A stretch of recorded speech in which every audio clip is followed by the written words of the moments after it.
फिसाज्लाना थ' दाखालि बिदिनो उन्दै समाव गुग्ला रखम जानायखाय बिदिनो बुरैफोरा एसे जारि गैयै खालामदोंमोन आरो बेयाव गोदोनाबो थाबाय थायै दा नै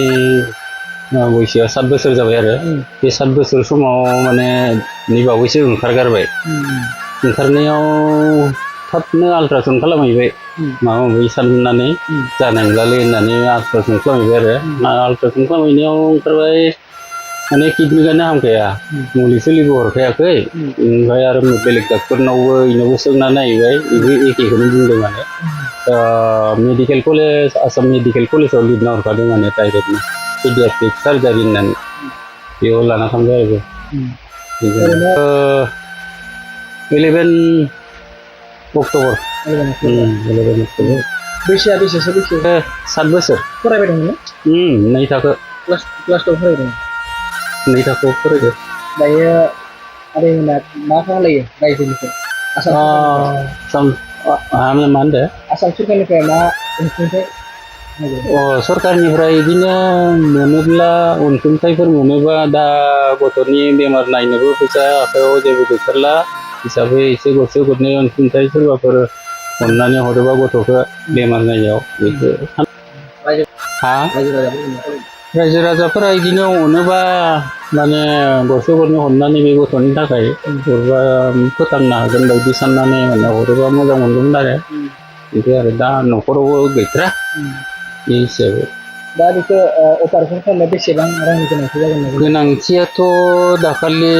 11 तारिखआव थांनायाव 11 तारिखआव थांबाय बेनिफ्राय 29 तारिखआव डिसचार्ज खालामना हरदो जेनेबा बिदिनो पाइप सोनानै ओमफ्राय खालामना हरनायाव बिदिनो 25-26 हाजारसो फैसा जोबखाबाय आरो दा थांनायावथ' बेखौ लांनायावथ' आरोबाव एखेनि एसे बारासो जागोन दा माने माबादो ओरैनो पाइप सोनानैल' माने माबाखौ उदैनि दै गाज्रिखौ बरनग्रोदो गामिया मा गामि नोंसिना जोंना इयो दलंगुरि धेमाजियानो आरो डिस्ट्रिक्टआ थानाया इयो सिमिनानो सिमिन थाना आं आरो दा मा होनबावनो रायजो राजाफोर आंनि फिसालायाबो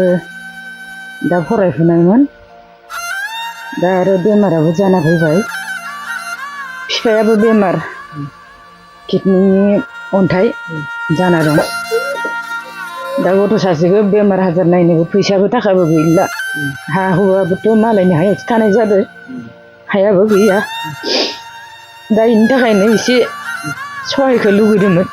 रायजो राजानिफ्राय बेखौनो आंबो मा बुंबावनो दा